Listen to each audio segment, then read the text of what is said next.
They recognized the ship. The Empire trembled at Earth's mark. The stars looked calm, but the Empire's officers knew calm space could hide danger. "Nothing yet," said Lieutenant Mia Harris, the ship's sensor officer.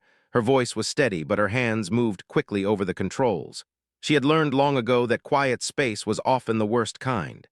"Keep scanning," Ryan said. He did not want to admit he was worried. The Empire had fought many wars, and it had always won. Still, recent reports had said something strange was moving near the borders. Rumors were spreading. Rumors were never good in a place like this. The Empire was huge. It controlled many systems, many planets, and many races. It was not a kind empire. It was a strong one. It ruled by fear. Its ships were powerful, and its soldiers were trained to obey without question. The Empire did not like surprises. "Captain," Mia said, "I'm picking up a ship." It did not match any known design in the Empire's database. "What is that?" asked Commander Lee Sanders, the second officer. She had a sharp mind and a quick temper. She did not like anything that could not be explained. "Unknown," Mia said. "But it's not Imperial. It's not one of the Allied systems either. It doesn't match anything we have seen before." Could it be a smuggler's ship? The closer they got, the more the officers felt the weight of the moment. It was not just a ship. It was a question, and questions were dangerous in the Empire. "Captain," Mia said again, voice tense, "the hull has markings." The marking was a symbol burned into the ship's hull. It looked like a simple circle with a line through it, but it was not a simple symbol. It was the mark of Earth. The Empire had tried to erase Earth from history. They had tried to erase it from memory. They had tried to wipe out every trace of human culture. The Empire's record said Earth was a myth, a story told to scare children.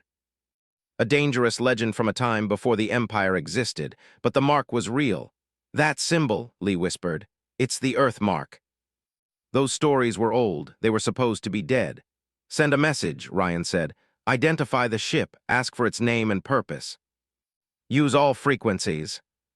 But I can tell it is meant to be understood. It is not hostile. Bring us to a distance where we can scan the hull properly," Ryan said. The Sable Hawk moved closer. The unknown ship was larger than they expected. It was not a sleek warship. It was old.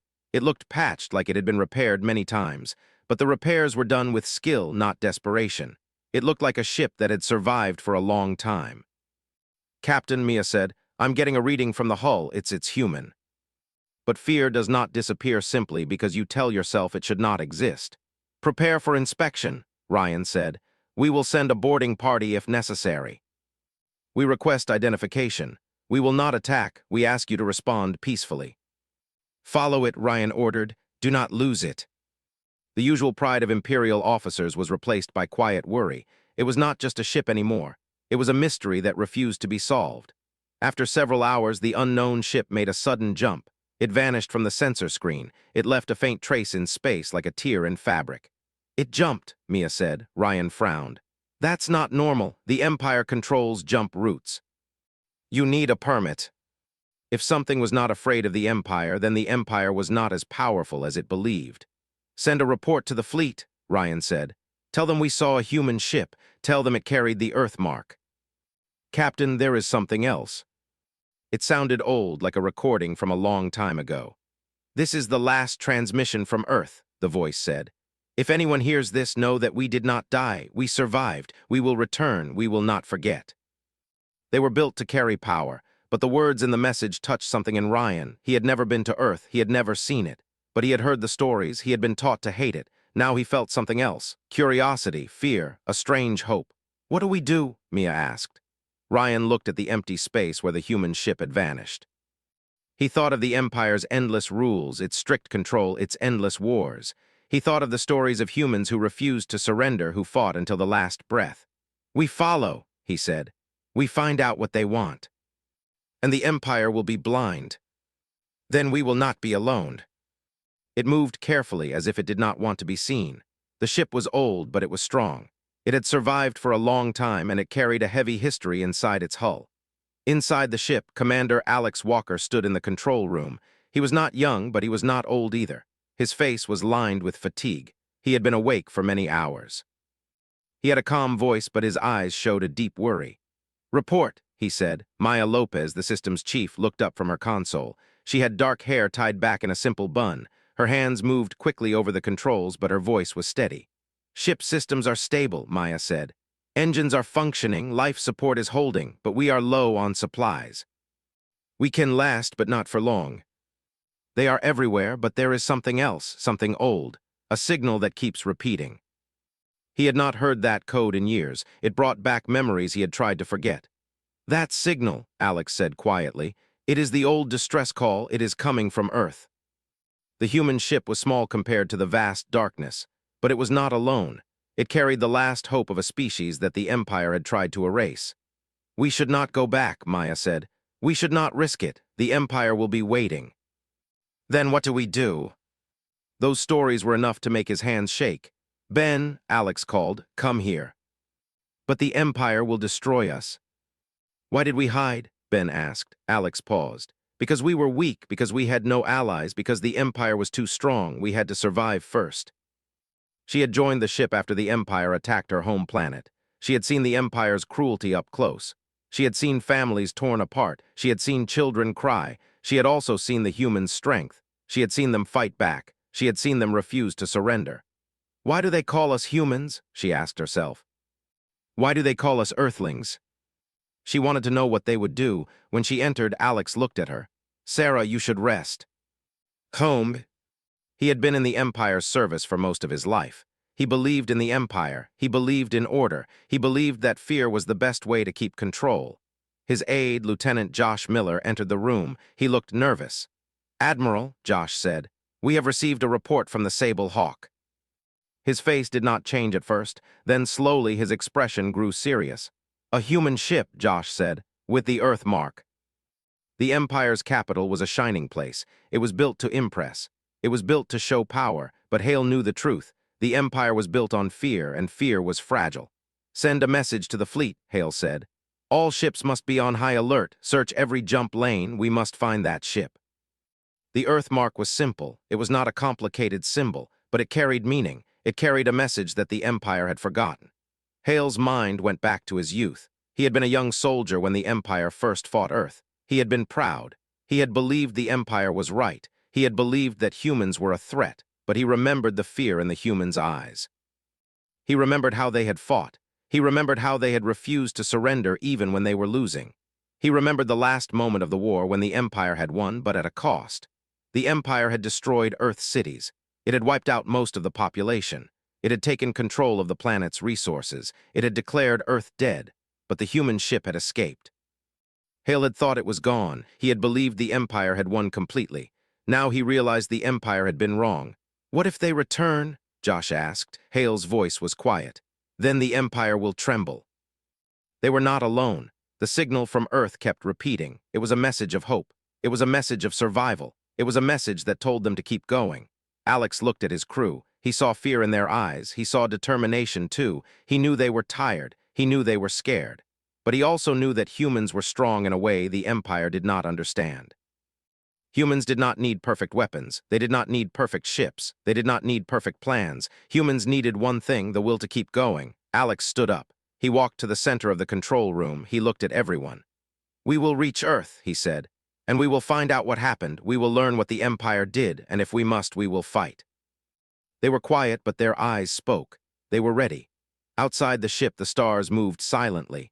The Empire's fleet moved too, searching. But the Empire did not understand what it was searching for. The Empire did not understand the power of a symbol. The Empire did not understand the meaning of a mark. The Empire did not understand that humans were returning. And the Empire did not understand that the universe was about to change. The Empire's fleet moved through space like a giant shadow. Ships of all sizes sailed through the jump lanes, searching for the human ship. The Empire's commanders believed they could find it easily. They believed the Empire was the strongest power in the galaxy. They believed nothing could escape their reach. But the human ship was already far away. It was moving toward the edge of the Empire's territory, toward systems that had once been free. The ship's crew knew the Empire would hunt them, but they also knew something else. They knew the Empire was not as stable as it looked. In the Empire's capital, Admiral Victor Hail sat in a meeting room with his top officers. The room was large, with a long table and high windows that showed the city below. The officers sat in silence. They were proud, but they were also afraid. Fear did not show on their faces, but it was there. The human ship has been seen, Hail said. And it carries the Earth mark. Admiral Jonas said, "This is impossible. Humans were destroyed. The planet was wiped out. We saw it with our own eyes." "Sir, if humans still exist, then our whole history is wrong," Rena said. "We built our empire on the belief that we won. If we did not win, then what does that mean?" "We should destroy the ship," Jonas said. "That will end the threat. We find out what they want. But we will not be the first to strike." But the news of a human ship spread fast, and fear spread faster. In the system of Vesta, Governor Lydia Grant sat in her office. She was a woman of power. She had a sharp mind and a strong voice. She had built her wealth through trade and loyalty to the Empire. Her aide, Carter, entered the room. "Governor, we have received a message from the fleet. They are searching for a human ship. If humans are back, we must be ready." She had built her life on the Empire's power. If the Empire fell, she would fall too. Back on the human ship, the crew continued their journey. They had left the Empire's space behind, but they were not safe. The Empire's fleet was still searching. They knew the Empire could send a large force at any moment. "Commander," Maya said, "we are nearing the jump point. The jump coordinates are old. They are from the time before the Empire." She felt like she was getting closer to a truth the Empire had hidden. "What if we find nothing?" she asked quietly. Alex looked at her. "Then we will still know the truth, and truth is stronger than lies.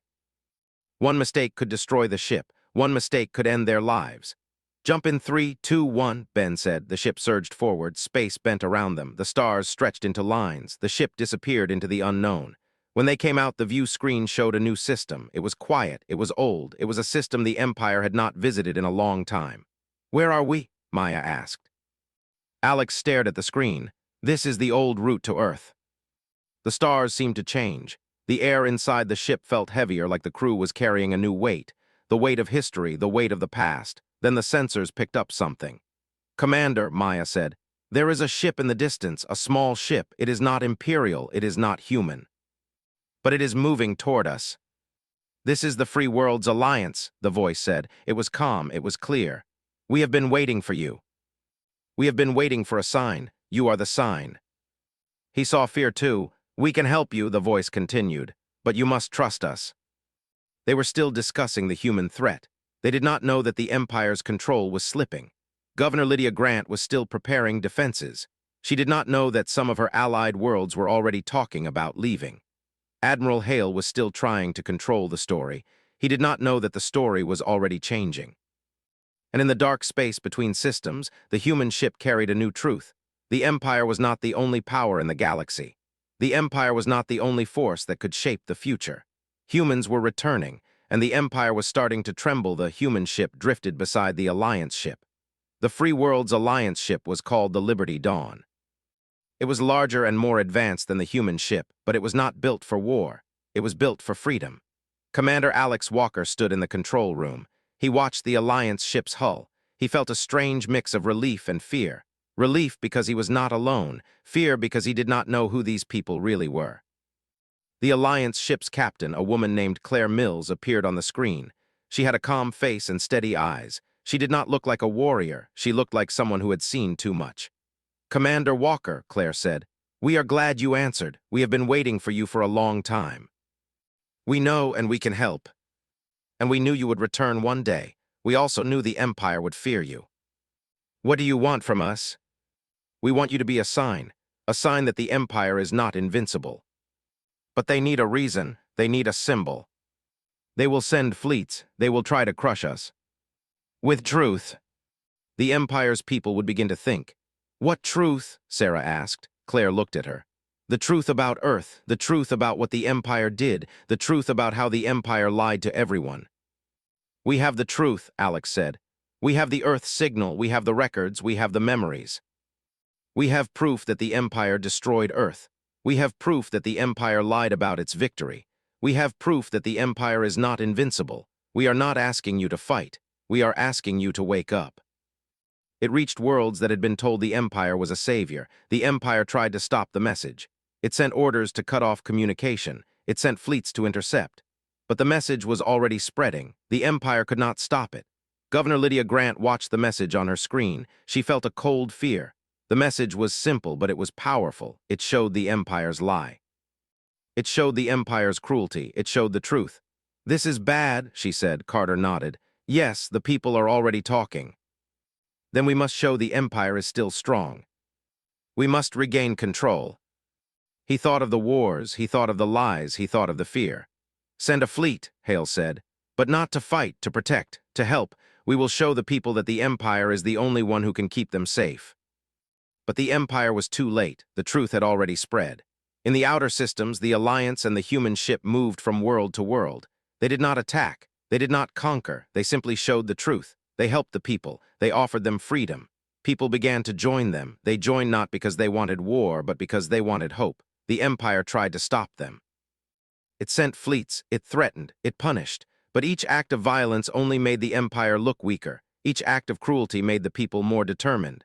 One by one, systems left the Empire. One by one, worlds joined the Alliance. The Empire's control weakened. Its power began to crumble.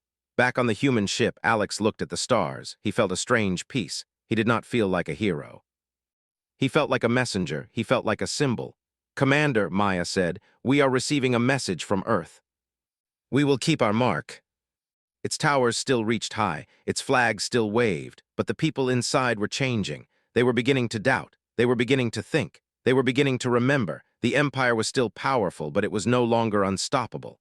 And the human mark was now a symbol that the Empire could not erase. The Empire trembled, not because of a weapon, not because of a war, but because of a simple truth. Humans had returned, and the galaxy would never be the same again.